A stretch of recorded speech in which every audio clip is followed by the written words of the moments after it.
Assalamualaikum warahmatullahi wabarakatuh. Selamat sore semuanya. Sore. Selamat datang kepada Mas Arendi Yunus Alfiansa.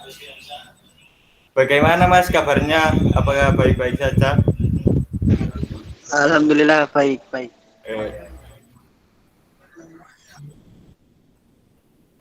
Eh, sebelumnya kami akan perkenalan dulu ya Mas ya. Perkenalkan, nama Oke, saya silakan. Muhammad Alfiansa dari Prodi Manajemen Angkatan SI 7, dan juga rekan saya.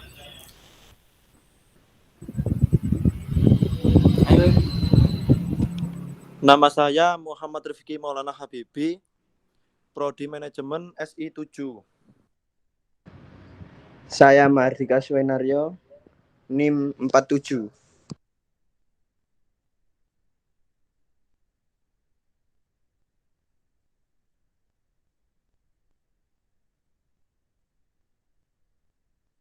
Baik, Mas Randy, langsung dimulai saja ya untuk pertanyaannya. Oke, silakan. Ini nanti Yang di share pertama ke itu YouTube tak video rekordannya apa di edit? cek.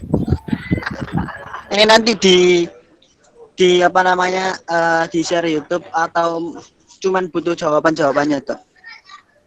Oh, di share YouTube Mas. Oke, silakan. Ya. Untuk yang pertama, sebelum Mas Randy menjadi Presbem, apa sih motivasi Mas Randy sebelum masuk ke BEM UISI? Apa yang membuat Anda tertarik untuk ikut BEM UISI? Oke, makasih pertanyaannya. Ini tak panggil Azam ya, Mas Azam. Sebelumnya perkenalkan ya, tak kenalin diri dulu. Namaku Arendi dari Presiden BEM UISI Kabinet Demar Suara ya tahun 2020-2021. Nah, untuk pertanyaan yang pertama tadi terkait motivasi, bahwa kemarin sebelum aku nyalon ke Presbem, sebenarnya kan udah pernah join BEM mulai dari semester berapa 2 terus sampai nyalon ke Presbem. Jadi ada beberapa proses yang menjadikan aku motivasi untuk nyalon Presbem, jadi Presbem. Nah, terlebih karena memang sebelum masa perkuliahan, aku ini lebih ke arah siswa yang kupu-kupu. Nah, bukan siswa yang aktivis ya. Tapi setelah di perkuliahan, terus belajar berorganisasi, terus masuk ke teman-teman Kementerian Sosial, terus ke Kementerian PSDM, akhirnya banyak ilmu yang aku dapat. Dan ketika ada pencalonan Presbem, ya aku termotivasi untuk menerapkan ilmu-ilmu tadi kepada masyarakat atau kepada mahasiswa, seperti itu. Jadi motivasinya untuk mahasiswa dan masyarakat. Oh, gitu ya Mas.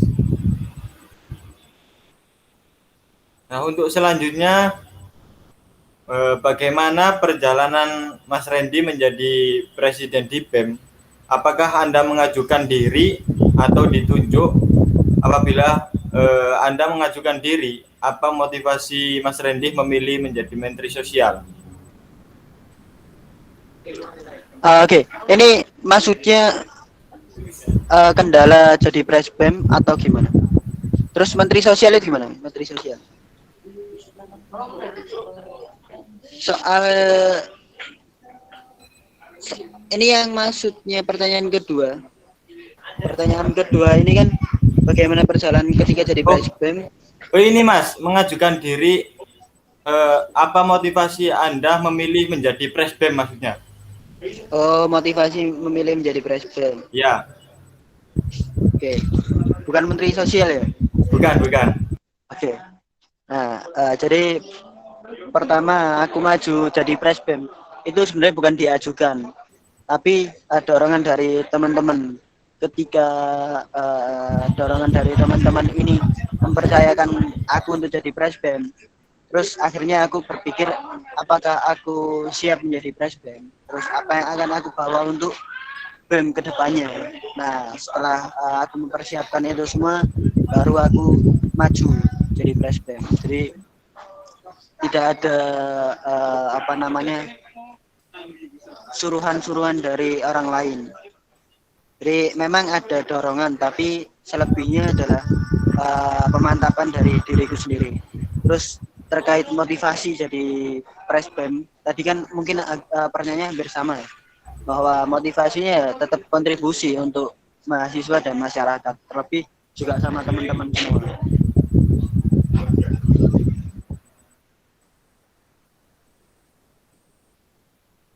Sudah, Mas?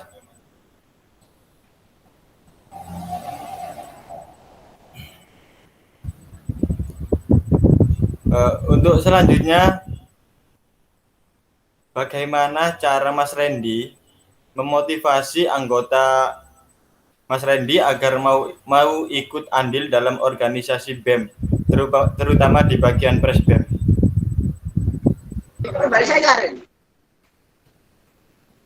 Oke, jadi gini ya.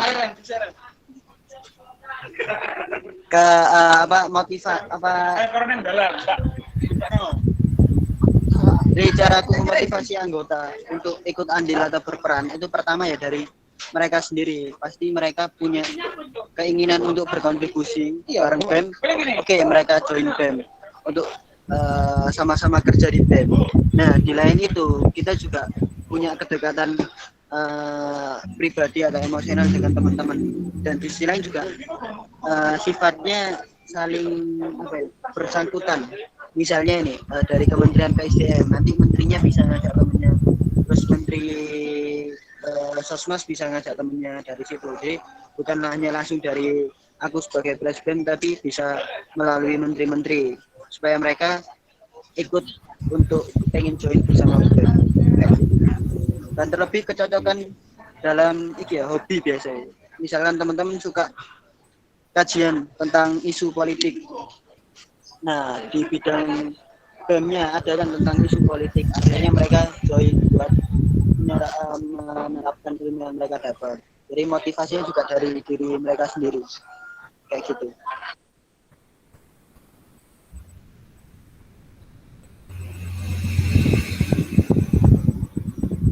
Oke, Mas, untuk selanjutnya apa reward yang Mas Randy berikan selaku menjadi presbem untuk memotivasi anggota Anda agar lebih berkontribusi di kepengurusan BEM UISI? Oke, jadi terkait reward biasanya berupa hadiah, tapi berupa apresiasi, terus pada pernah ngajak kayak main-main bareng. Jadi ketika teman-teman setelah capek berkegiatan, nah artinya teman-teman pasti butuh refreshing. Terus ya wis, aku ngajak mereka jalan-jalan, main-main. Dan di sisi lain, setiap pekerjaan yang dilaksanakan oleh BEM sendiri itu aku upayakan untuk belajar sambil bermain, jadi kontribusi sambil seneng-seneng. Jadi bukan hanya sebagai tanggung jawab proker kayak gitu.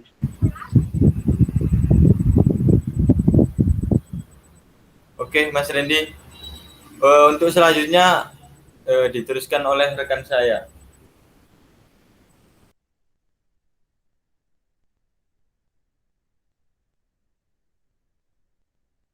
Oke, silakan.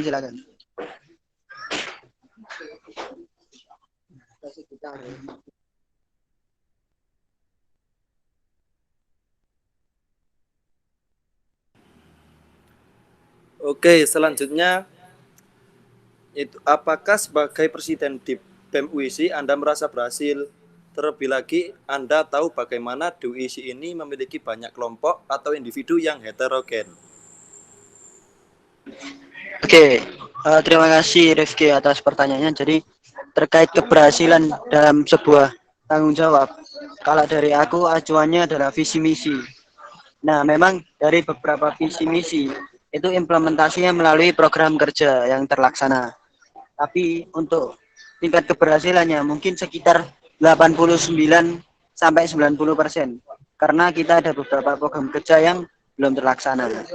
Artinya program kerja yang belum terlaksana ini nggak hanya karena tidak terlaksana tanpa alasan. Bisa jadi karena kemarin kendalanya terkait pengajuan anggaran, terus situasi dan kondisi, dan itu memang murni dari kesalahanku sebagai Presiden BEM yang tidak menyiapkan perencanaan program kerja secara matang.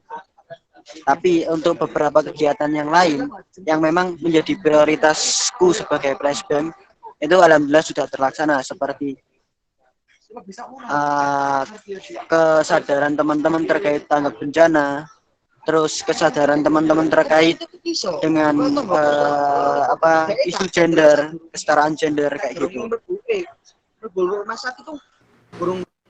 Oh, berarti lebih mengutamakan visi misinya ya Mas ya? Iya, jadi acuan untuk mencapai visi misi itu yang menjadi keberhasilan. Oh iya.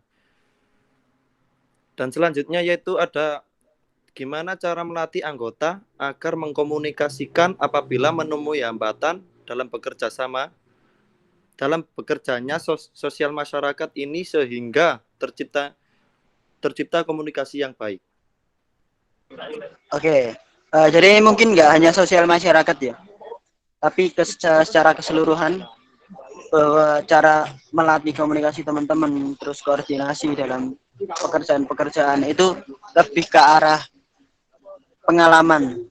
Dan sebelumnya memang kita juga mengadakan semacam upgrading. Upgrading itu pembelajaran awal untuk teman-teman supaya bisa melaksanakan program kerja. Nah, upgrading ini juga diterapkan dengan materi-materi seperti cara berkomunikasi, terus pembuatan perencanaan anggaran, terus konseptor dan lain sebagainya. Nah, terus untuk meningkatkan koordinasinya teman-teman itu dari pengalaman. Jadi memang teman-teman juga pernah merasakan kesalahan ketika koordinasi, tapi artinya itu menjadi evaluasi yang ketika nanti ada agenda selanjutnya, kesalahan itu nggak terulang lagi, kayak gitu. Jadi pematangannya dari evaluasi kesalahan sebelumnya. Iya ya Mas.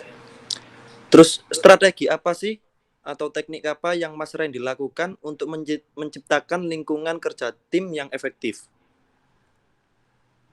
Oke, jadi kalau di sini kendala dalam kepengurusanku itu lebih ke arah terbatasnya ruang gerak. Karena memang beberapa aturan masa pandemi itu yang menjadikan proker sulit dirancang kan.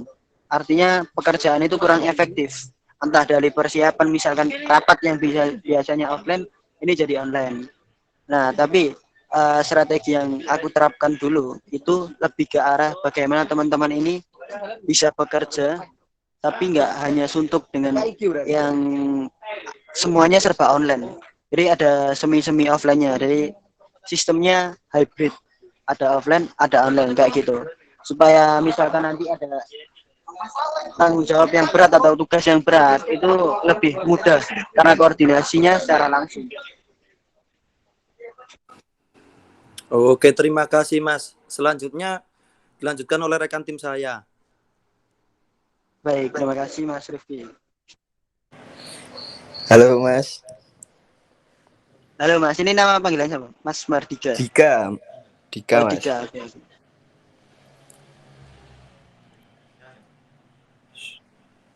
Saya mau bertanya Mas.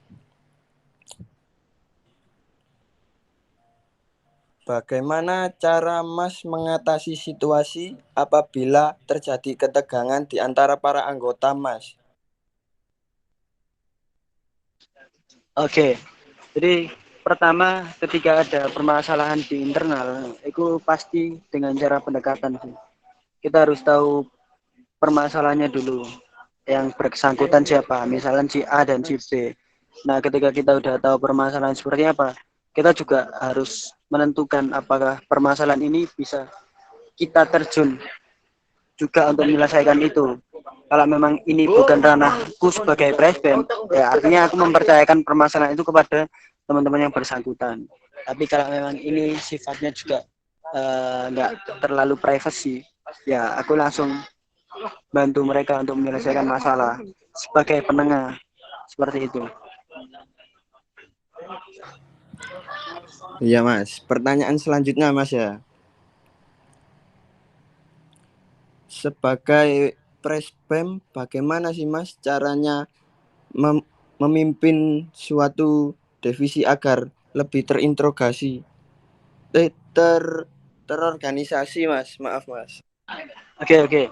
Jadi gini, kalau lebih ke ini bukan ke divisi ya, tapi lebih ke arah keseluruhan karena PPH. Iya Mas, keseluruhannya Mas. Jadi struktural dalam pengurusan BEM tahun kemarin ya, karena barusan lengser, itu koordinasinya aku juga pakai menteri koordinator. Jadi integrasi terorganisir itu tadi lewat menteri koordinator. Menteri koordinator dibagi menjadi dua ya, menteri koordinator internal sama eksternal. Jadi misalkan ada program kerja yang berhubungan antara eksternal dengan internal atau mungkin internal dengan internal. Nah, nanti dihubungkannya melalui menteri koordinator. Itu supaya koordinasinya lebih mudah dan lebih terorganisir kayak gitu.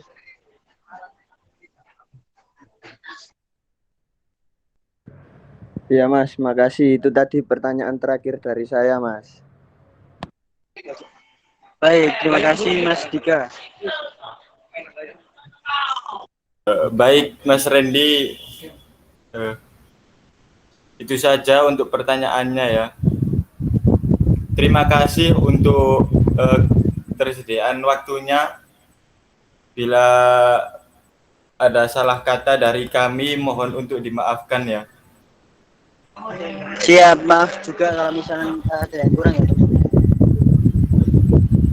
Terima kasih Mas ya. Semoga sehat selalu. Amin. Terima kasih teman-teman. Ini izin live dulu ya.